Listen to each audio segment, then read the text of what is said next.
alunos, aqui é o professor Rodrigo do canal Rodrinello Física e Química. A aula de hoje é sobre ótica ou óptica.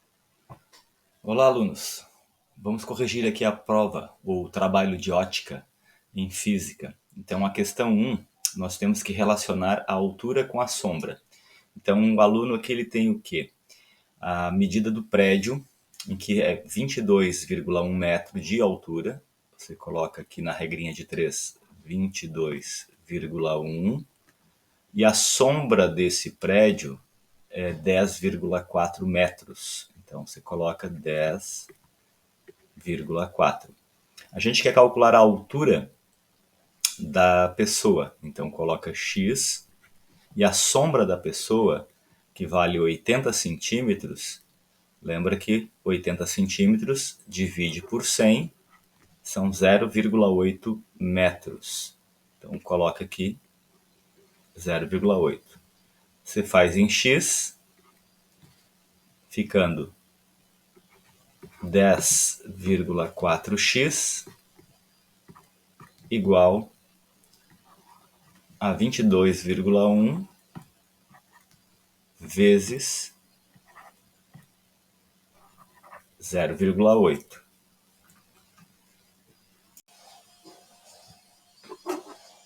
Você multiplica então o 22,1 por 0,8, 10,4x igual a 17,68.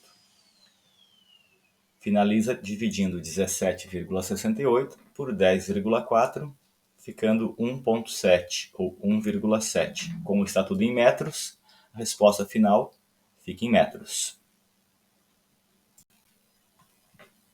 Segunda questão aqui. Essa fala de cores. Então nós temos um corpo que absorve todos os componentes da luz solar, exceto o azul. Então nós temos que primeiro entender que se esse corpo absorve todas as cores menos a azul, quer dizer que ele está refletindo luz azul. E se ele reflete luz azul, esse corpo ele é azul. Então eu defino que esse corpo é azul porque ele está refletindo luz azul. E se eu iluminar ele somente com luz vermelha, ele ficará preto. Porque o azul não consegue refletir luz vermelha. Se você iluminar ele com luz azul, por ele já ser azul de natureza, ele vai conseguir refletir azul e na letra B será azul. E na letra C, se você iluminar ele com luz solar, ele ficará azul, porque na luz solar tem todas as cores e o corpo consegue refletir luz azul. Então, lembrando que se um corpo absorve todos os componentes da luz solar, todos mesmo, ele ficará preto. A cor que ele vai ter é quando ele reflete. Como esse corpo não absorve luz azul, ele reflete luz azul, portanto ele é azul. Ilumina ele com luz vermelha, ele fica preto. Ilumina ele com luz azul, ele fica azul. Ilumina ele com luz solar e ele também continua azul. Então, aqui na questão 3, nós temos um raio que reflete no espelho plano. Então, aqui nós temos na horizontal o espelho. O raio que bate no espelho a gente chama de raio incidente, que é o RI. E o raio que reflete a gente chama de RR, que é o raio refletido. Entre esses dois espelhos, o ângulo total vale 50 graus. Logo, você tem que dividir ao meio, ficando 25 graus em cada lado. 25, 25. Como a soma dos quatro ângulos tem que dar 180, o que sobra aqui é 65 e do outro lado também 65. Por quê? 65 mais o 25 me dá 90, 25 mais o 65 me dá 90. As respostas. Quem é o ângulo de incidência? É o I minúsculo, que vale 25 graus. Quem é o ângulo de reflexão? É o R minúsculo, que vale 25 graus. Quem é o ângulo que o raio refletido forma com o espelho? É o 65 graus. Essas são as 3 respostas da questão. Lá no seu caderno tem também as definições das letrinhas para vocês acompanharem. E a questão 4 e 5, teóricas, também falando de luz. Na questão 4, um meio é chamado translúcido quando? Lembrando, nós temos os meios transparente, translúcido e opaco. Transparente é quando a luz passa totalmente e dá para ver a imagem nitidamente. Opaco é quando não passa, como uma parede, você não consegue ver do outro lado. E o translúcido permite a passagem da luz e não permite a formação nítida de uma imagem, como uma folha de papel, por exemplo, do seu caderno. Então, a alternativa correta aqui é a letra D. Enquanto aqui na questão 5, o motorista está vendo pelo espelho retrovisor, ou melhor, pelo espelho na parede, né, vendo através do seu carro a imagem da placa que reflete no espelho. Essa placa invertida. Se você virar a folha e olhar contra a folha, você consegue ver nitidamente que a imagem é a letra D. BTF 8336. Aqui na questão 6 é a que fala de câmara escura. Está até grifado aqui, ó, câmara escura. Falou de câmara escura, você faz uma figura para ajudar. Nessa figura representa a altura do objeto a ser fotografado, que a gente chama de A, que tem 50 de altura, 50 centímetros. E ele está a uma distância de 40 centímetros da câmara fotográfica. No caso, esse é o ponto B. A câmara fotográfica, que é a nossa câmara escura, tem uma profundidade de 10 centímetros. Esse é o ponto B'. E nós queremos calcular a altura da imagem. E a altura da imagem sempre será o A'. Como a fórmula é A divide por B igual a' divide por B', aqui já está tudo em centímetro, não há necessidade de transformação. No lugar do A, você vai colocar, então, 50 dividido por B, 40, igual ao A', que eu não sei, dividido por o 10 centímetros. Faz em x, 40 vezes a', 40 a', igual 50 vezes 10, 500. Finaliza dividindo 500 por 40. Isso vai dar o nosso A' com 12,5 centímetros.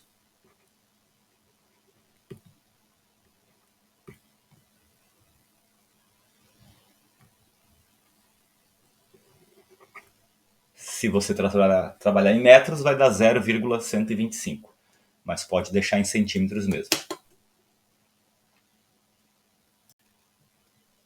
Aqui na questão 7, quanto tempo um sinal de rádio demora para percorrer a distância entre Terra e Marte, sendo que a distância mínima é de 92 milhões de quilômetros e a velocidade da luz é de 300 mil quilômetros por segundo? Regra de 3. Em 1 segundo, então, a luz percorre 300 mil quilômetros. Como eu quero calcular o tempo, o x vai embaixo dos segundos e os 92 milhões de quilômetros vão embaixo do 300 mil. Você vai fazer em x novamente aqui. X vezes 300 mil fica 300 mil x igual a 92 milhões vezes 1,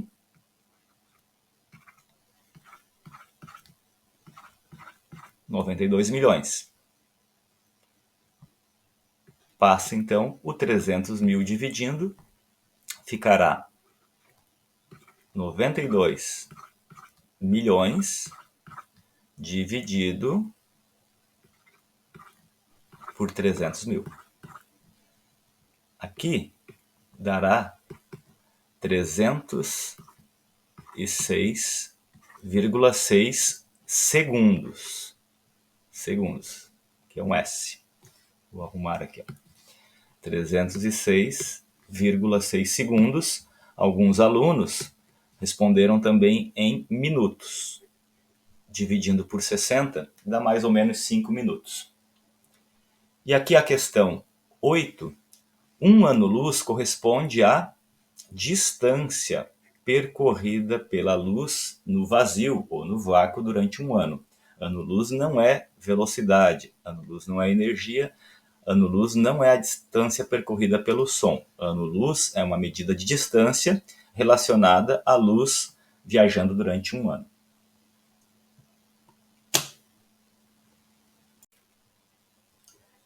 Na questão 9, gente, o que acontece?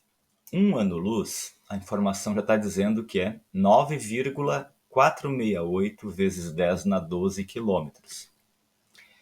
Se a estrela polar está a 430 anos-luz, basta você multiplicar 430 vezes 9,4608. Isso dará 4.068, continuando na base 10 com expoente 12.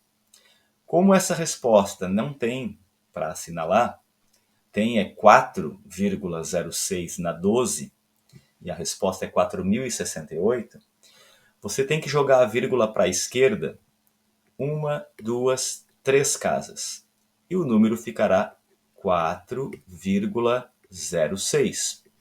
Porém, o expoente que estava na 12, quando você joga a vírgula para a esquerda, ele aumenta. E ele vai aumentar 3 casas porque ela se desloca 3 casas. Então, do expoente 12, ela irá para o expoente 15. Então, a resposta certa é a alternativa A, 4,06 vezes 10 na 15. A questão 10 está falando de número de imagem. Quando eu falo de número de imagem, inclusive essa questão tinha feita no caderno, é o N, número de imagem, 360, dividido por alfa, que é o ângulo, menos 1.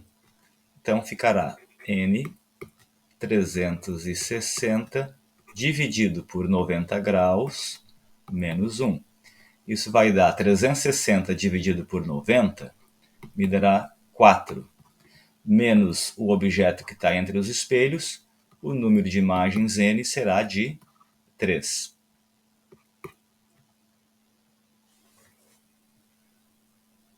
E na questão 11, nós temos uma menina em frente a um espelho. Ela está a uma distância de 2 metros. Então a imagem dela aparecerá também a 2 metros, o que daria entre ela e a sua imagem 4 metros.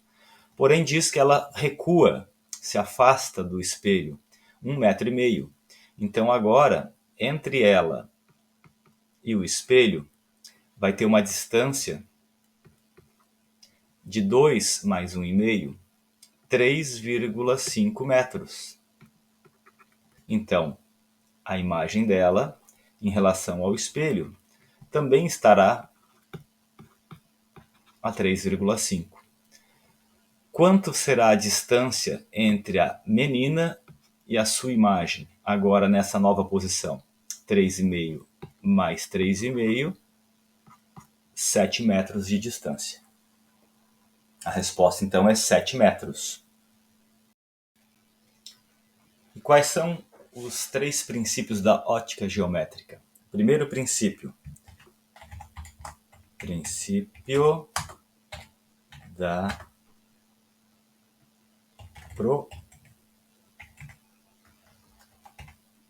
propagação retilínea da luz. Segundo princípio, independência dos raios de luz. Terceiro princípio, reversibilidade dos raios de luz. Esses são os 3 princípios da ótica geométrica. Então, repetindo, princípios da ótica geométrica: primeiro, o segundo e o terceiro princípio da ótica. Propagação retilínea da luz, independência dos raios de luz e reversibilidade dos raios de luz. E aqui na última questão, era para desenhar a imagem da figura que aparece no espelho. O espelho está no chão, está embaixo. Logo, a gente tem aqui que observar da seguinte maneira. Aqui onde está demarcado o C, que tem mais ou menos essa distância no espelho, é aonde ficará essa extremidade. Aqui, nesse cruzamento da letra T, será mais ou menos a posição. Então, o traço ficará dessa maneira. O ponto A, que está nessa distância, mais perto do espelho, ficará mais ou menos nessa posição aqui, enquanto o ponto B, que está mais afastado do espelho, ficará nessa posição aqui. Claro que com uma régua você consegue medir melhor. Então nós teremos a formação de uma letra T espelhada e invertida. Quando você tiver a folha de provas na mão, é só você virar no verso de cabeça para baixo e você consegue ver realmente a imagem como ela ficará. Então essa é a questão 13.